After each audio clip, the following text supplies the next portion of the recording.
Look around you. Everyone's polished. Everyone's curated. Online, in meetings, on dates, they're all trying to be enough. Smooth voices, safe opinions, filtered photos, practiced confidence, perfectly imperfect. But here's the disturbing truth. You've been performing too, not just on social media, in real life. And the worst part, you've done it so long, you can't even tell anymore. This isn't just about being fake. It's deeper, subtle, strategic. You've edited your personality to become digestible. You've shrunk your thoughts to stay likable. You've calibrated your presence to be chosen. And you wonder why you feel hollow, even when people like you. Because deep down, you know they're not liking you. They're liking the version you've manufactured to fit into a world addicted to comfort, performance, and image. When was the last time you showed up as you, unfiltered, unedited, and unafraid? Think hard. I'll wait. Because here's the paradox no one talks about. The more you chase belonging through perfection, the less you feel seen. The more you hide your contradictions, your rawness, your wounds, the less magnetic you become. And make no mistake, the world does not remember people who fit in. It remembers those brave enough to stand out not with volume, but with truth. Those rare souls who aren't polished, they're present. Who aren't always agreeable, they're real. But real comes with a price. When you stop performing, you stop being predictable.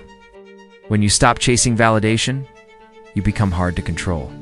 And the people around you, the ones who benefited from your silence, your compromise, they'll get uncomfortable. Some will leave. Good, let them. Because if your authenticity threatens someone's comfort, they were never safe to begin with. You weren't born to be tolerated. You were built to be felt. There's a reason you've always sensed something off when everyone else seemed fine. That quiet inner tension, that sense that you're meant for more, even if you can't fully explain it. That's your soul begging for alignment, begging for you to stop performing and start becoming. So here's the question that will shake you if you're honest. Are you truly living, or are you just being accepted? Because if acceptance is the cost of erasing yourself, that's not belonging.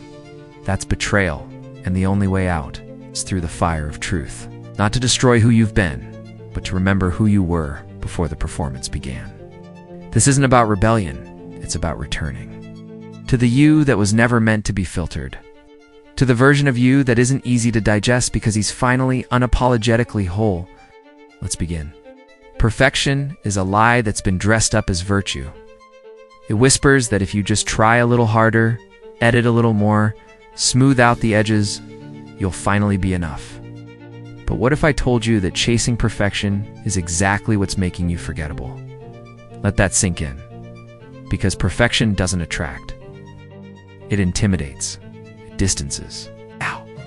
What pulls people in, what truly moves them, is something else entirely. Realness.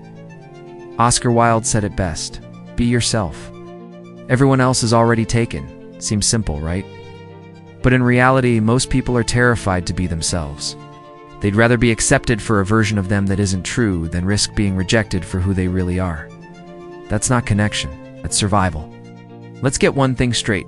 Perfection doesn't exist. It's a moving target. It's a game you were never meant to win. And worse, it's a prison made of your own expectations. You think you need to have it all together to be respected? You think people will only value you when you're polished, controlled, impressive? But here's the contradiction. The more perfect you appear, the less relatable you become. Perfection isolates, realness invites.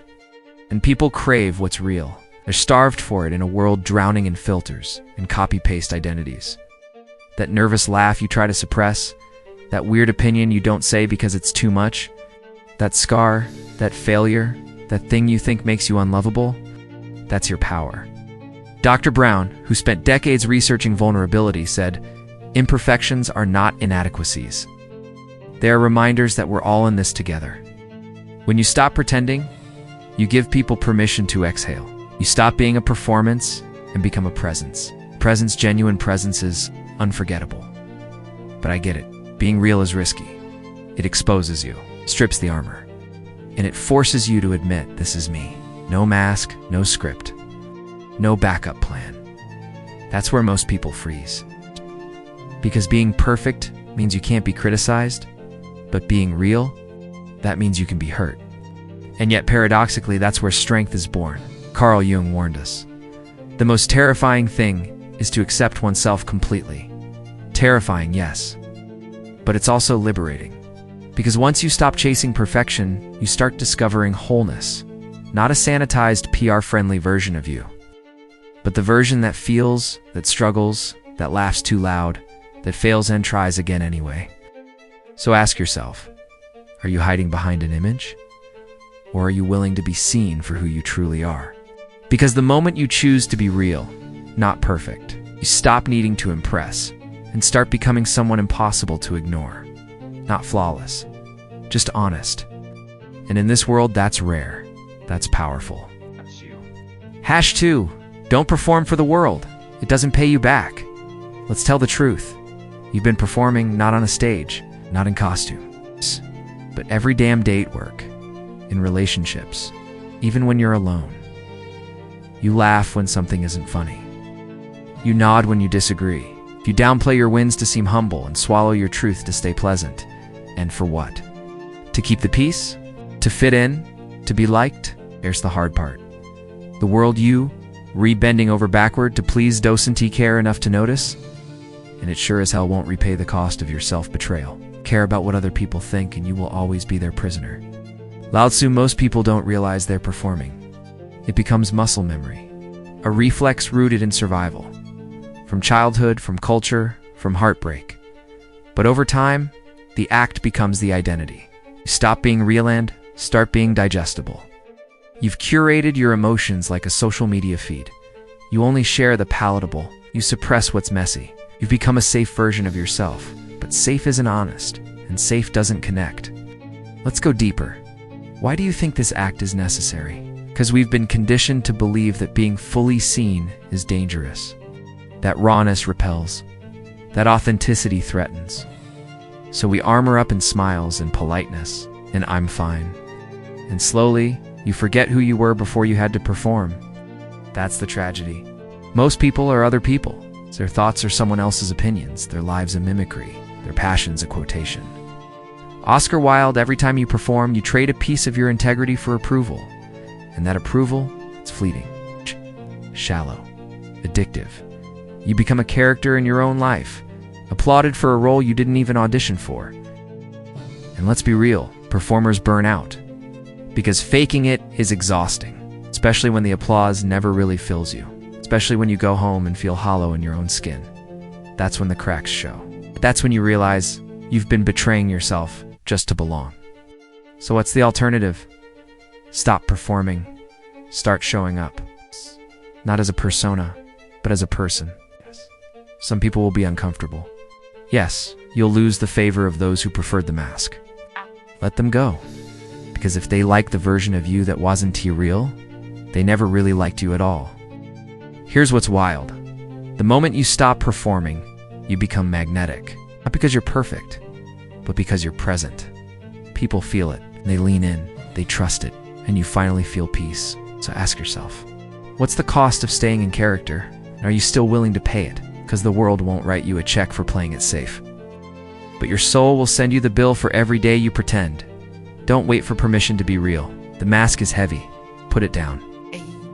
You were never meant to perform, you were meant to live. #3. True strength doesn't need to be loud. Real power doesn't raise its voice. It doesn't need to. It speaks in silence, moves with intention, and walks into a room without announcing itself. And everyone feels it. In today's world, we've confused noise with influence. We assume the loudest, most assertive, most visible person is the strongest. But strength isn't about volume. It's about weight, presence, integrity, stillness under pressure. The strong man is strongest when alone. Friedrich Schiller, that might make you pause. Because most people have been taught the opposite, to dominate the room, to advertise their success, to market their value 24/7. But here's what they're missing. The more you need to prove your worth, the less you truly believe in it. Read that again. Insecurity shouts. Ego demands attention. But confidence is quiet, unbothered, rooted. Confidence is silent. Insecurities are loud. Don Corleone's true strength doesn't beg for recognition. It's found in the man who speaks carefully, not constantly, who listens before he reacts, who doesn't feel threatened by other people's power because he knows his own. There's a reason lions don't chase mice. There's a reason real leaders never need to say, "I'm the boss." Because when your power is internal, you stop needing external validation to prove it. Let's get brutally honest. What makes you feel the need to be seen, liked, or applauded? Most often, it's not strength. It's a wound, the need to compensate. To be noticed so you don't feel invisible. To be validated so you don't feel unworthy. But that's a trap, because it keeps you dependent on others to feel powerful. The moment they withhold approval, you collapse. It's not strength. That's vulnerability, masquerading as dominance. So what is strength, really? It's choosing principle over popularity, staying composed when things fall apart. It's being so grounded in who you are that no compliment inflates you and no criticism deflates you. He who conquers himself is the mightiest warrior. Confucius, think about that. You don't need to dominate others to feel strong. You need to dominate your impulses, your ego, your fears. That's where real power begins. And ironically, that kind of strength, invisible kind, is what makes you unforgettable. People don't remember the guy who bragged the most. They remember the one who stayed calm in chaos. The one who didn't flinch under pressure. The one who could walk away from anything that disrespected his values without making a scene. So here's your challenge. Stop announcing your strength. Just start embodying it. Let your actions speak. Let your stillness intimidate. Let your lack of performance reveal your true weight. You don't need applause. You need alignment. And when you're aligned, the world takes notice, even when you say nothing. 4. Embracing your shadows. That's where your real strength lives. Everyone wants to be seen, but only a few have the courage to be seen fully: light and shadow, confidence and fear, power and pain. The rest, they hide behind smiles. They curate what's acceptable. They amputate their own complexity just to seem normal. But here's the quiet, haunting truth. The parts of you you're most afraid to show are the parts that make you unforgettable. Carl Jung, the father of analytical psychology, said, "One does not become enlightened by imagining figures of light, but by making the darkness conscious." In other words, you don't grow by pretending you have no flaws. You grow by turning around, facing the parts you've been taught to silence and making peace with them. You've been told to fix yourself, to erase your messiness, to bury the parts that feel too emotional, too insecure, too different. But here's the twist. Healing doesn't mean becoming perfect. It means becoming whole. Think about it. When you deny your anger, it leaks out as passive aggression. When you hide your sadness, it festers as numbness. When you suppress your fear, it disguises itself as control. What you resist persists.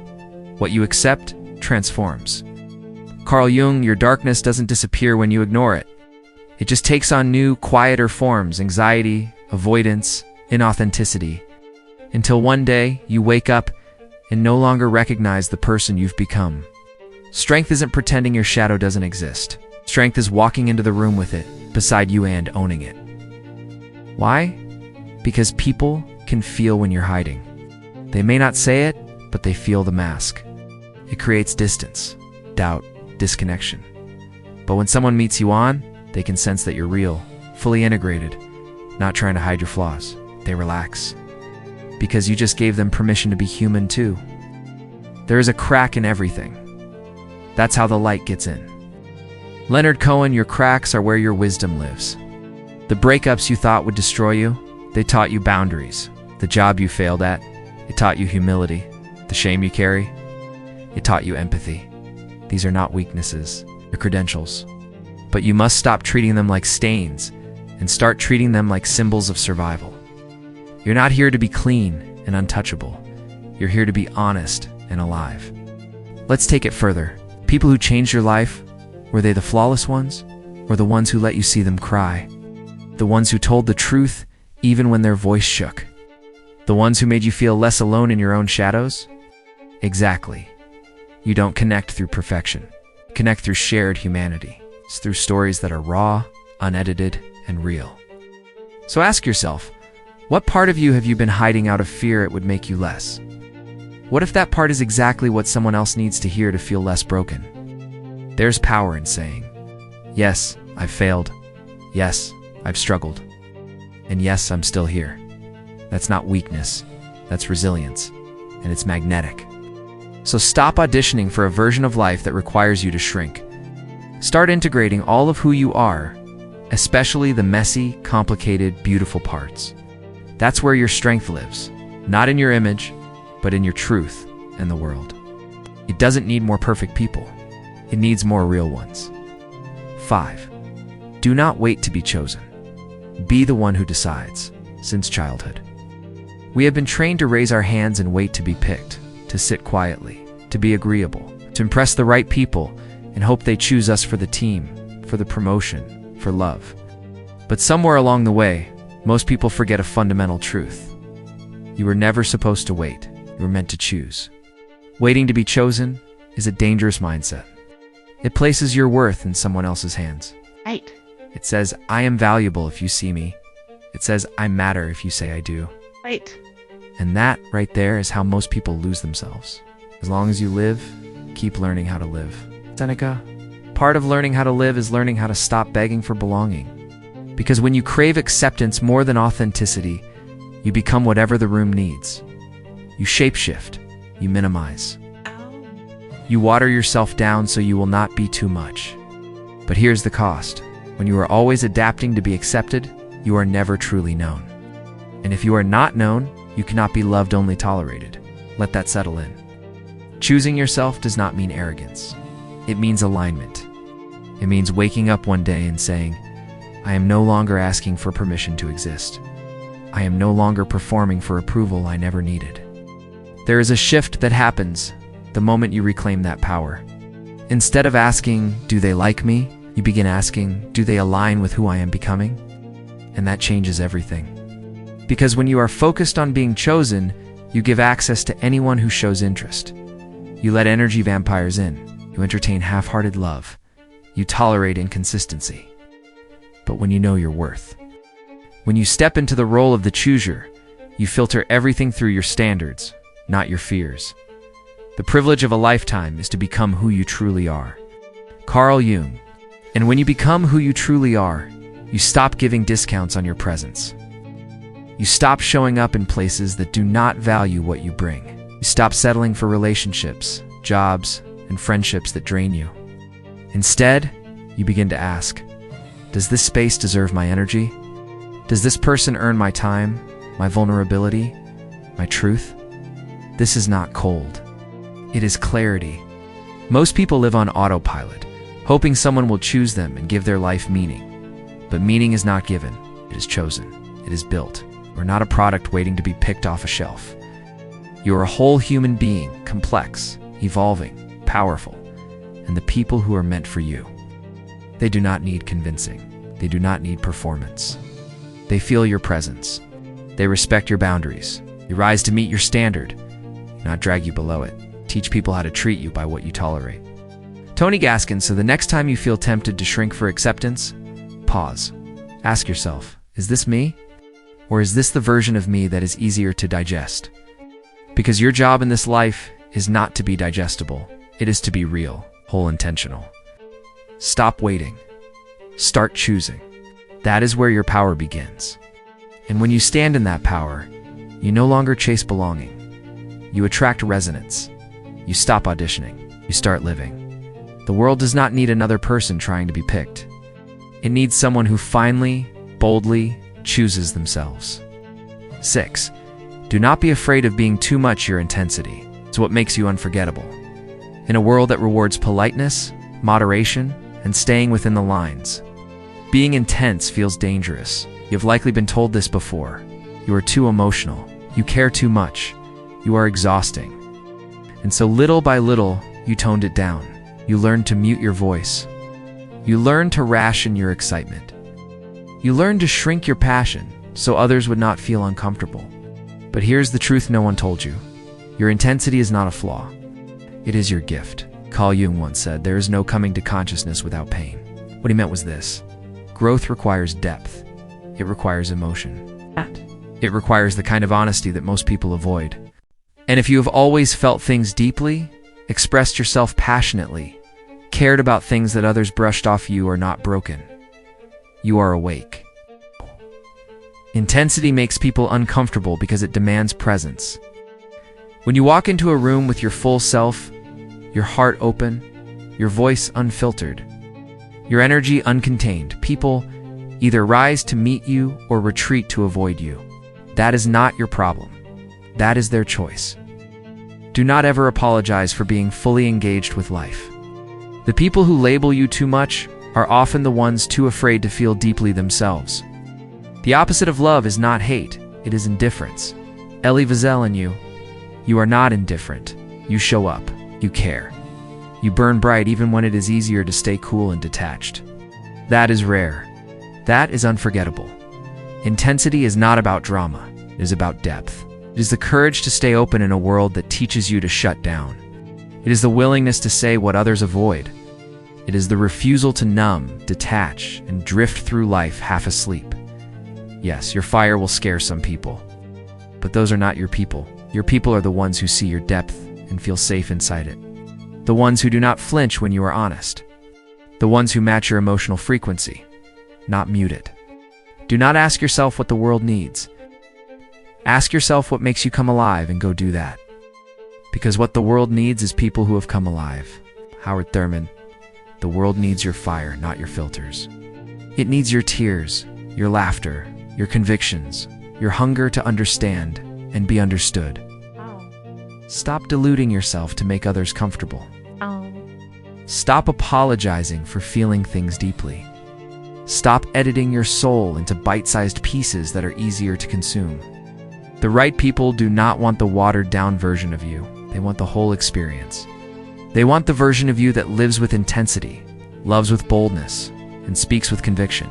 Intensity is not weakness, it is clarity. It is the refusal to pretend you are okay with half-hearted love, small talk, or shallow connections. So the next time someone says you are too much, smile. Because that usually means you are too real to control, to awake, to manipulate, to alive, to ignore. She was never crazy. She just did not let her heart settle in a cage. J.M. Storm, and neither should you. Your passion is your power. Your emotions are your compass. Your fire is not a liability. It is your signature. You were never meant to be lukewarm. You were meant to be felt fully, deeply, unapologetically. And that is exactly what makes you unforgettable. 7. Hold your standards without apology. There is a quiet revolution that happens inside a person when they realize something profound. You are allowed to have standards in. You do not have to apologize for them. In a world that often confuses boundaries with arrogance and self-respect with coldness, holding firm to your values can feel risky. You might be called too picky, too intense, or hard to please. Ask yourself this: would you rather be misunderstood by many or betrayed by yourself? Because that is the real cost of lowering your standards. Not being judged, but being disconnected from your own truth. Never value anything as profitable to yourself, which shall compel you to break your promise, to lose your self-respect, or to hate any man. Epictetus, holding your standards, is not about entitlement. It is about alignment, a refusal to compromise your peace just to be accepted. It is not about asking for perfection from others. It is about requiring consistency, honesty, and effort, the bare minimum for any relationship worth keeping. The people who make you feel guilty for having standards are usually the ones who benefit from you not having any. They want access without accountability. They want connection without commitment. And when you stop bending, they label you difficult. Label is often just projection. Because when you become clear about who you are and what you need, you become harder to manipulate. You are no longer seeking approval. You are filtering for alignment. The price of anything is the amount of life you exchange for it. Henry David Thoreau, when you tolerate less, you begin to live more. You stop overextending yourself in friendships that drain you. You stop saying yes out of fear and start saying no from self-respect. Boundaries are not barriers, they are filters. They are how you protect your time, your energy, and your peace. They are not meant to keep people out, they are meant to let the right people in. And here is the uncomfortable truth. Some people will leave when you raise your standards. Let them. Because the version of you that kept tolerating mistreatment just to keep others comfortable, That version was quietly dying inside. You are not here to maintain connections that require you to betray your values. You are here to build a life that reflects your truth. You get what you tolerate. Tony Robbins, if you keep tolerating disrespect, it becomes the norm. If you keep entertaining people who only show up halfway, that becomes your baseline. But when you draw a line and say, "This is what I will and will not accept," you create a new standard. And standards real, honest ones, do not repel the right people. They attract them. People will either rise to meet your energy or remove themselves from your life. Both outcomes are forms of protection. So do not apologize for expecting emotional maturity. Do not feel guilty for requiring clear communication, integrity, and mutual effort. These are not too much. These are basic requirements for meaningful connection. Respect yourself enough to walk away from anything that no longer serves you, grows you, or makes you happy. Robert Chu, you do not need to explain why you want more. You do not need to justify why you are not okay with almost, sometimes, or when it is convenient. You are allowed to be a fortress of peace. You're allowed to be a filter, not a sponge. You're allowed to protect your energy like it is sacred because it is, and those who cannot meet you there, they were never meant to stay. Let your standards be the gate. Let your peace be the filter. And let your unapologetic self-respect be the reason people never forget you. 8. True love only comes from someone who is already whole. Most people are not looking for love. They are looking for rescue. They call it romance, connection, even soulmates. But beneath the surface, it is a plea. Fix me. Fill me. Make me feel worthy. That is why so many relationships begin with fireworks and end in ashes. Because when love is born from emptiness, it becomes a transaction, one person needing the other to complete them. But the truth is undeniable. No one can complete you. They can only meet you. Carl Jung once said, "The most terrifying thing is to accept oneself completely." But that is also where love begins, not in fear, not in dependency, but in wholeness. Wholeness does not mean perfection. It means you know your flaws and do not hide them. You have faced your wounds and taken responsibility for healing. You have stopped making other people responsible for your emotional stability. That is when love becomes a choice, not a survival mechanism. When you are whole, you do not enter relationships trying to be saved. You enter ready to share, not demand. You love from abundance, not desperation. You are not seeking to fill a void. You are inviting someone into your peace. Love is the absence of possession. Love is freedom.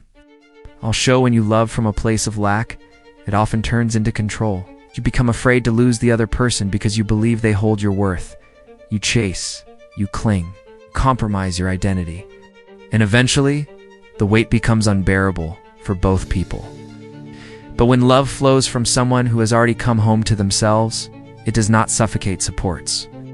It is not about completing each other. It is about complementing each other. Two whole people, two stable lives, one shared connection. Think about it. The people who have changed you the most, were they the ones who needed everything from you? Or were they the ones who gave freely, calmly, without conditions? The ones who loved you, not because they needed you to fill a hole, but because they saw your soul and invited you closer without pressure. Epictetus.